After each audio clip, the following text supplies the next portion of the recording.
Πολίτες που δεν εφησυχάζουν, πολίτες που αγαπάνε τη δημιουργική έκφραση και ονειρεύονται έναν κόσμο αλλιώτικο.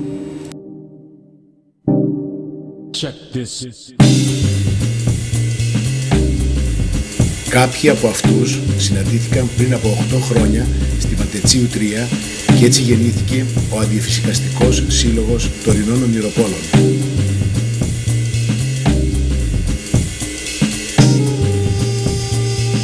Ένας σύλλογος που πιστεύει στην ομαδική δουλειά και δουλεύει εθελοντικά από προσωπική ανάγκη για έκφραση και πίστη πως οι πολίτες μπορούν και πρέπει να ευαισθητοποιηθούν για τα μικρά και τα μεγάλα προβλήματα της πόλης μας. Ο σύλλογός μας λειτουργεί με ομάδες. Κάθε ομάδα πηγή έκφρασης και συνεργασίας, χορός, φωτογραφία, παρεμβάσεις, καλλιτεχνικό εργαστήρι, ταινίες μικρού μήκους, χοροδία, ομάδα νέων.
Δεν μένουμε αδιάφοροι στα προβλήματα της πόλης μας.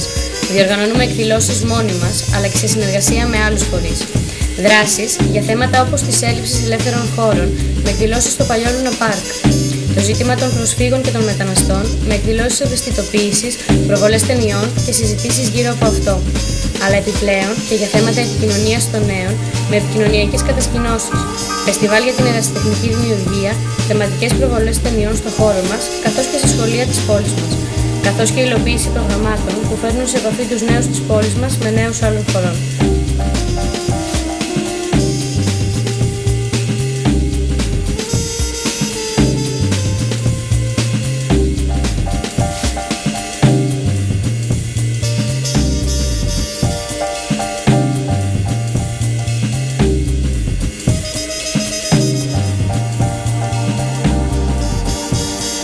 Ο Σύλλογος σήμερα, το ίδιο ενίσχυος μετά από 8 χρόνια, συνεχίζει να εκφράζεται δημιουργικά μέσα από τις ομάδες του και να ενδιαφέρεται για τα κοινά, παρεμβαίνοντας με τα μέλη του σε μια πόλη που αλλάζει.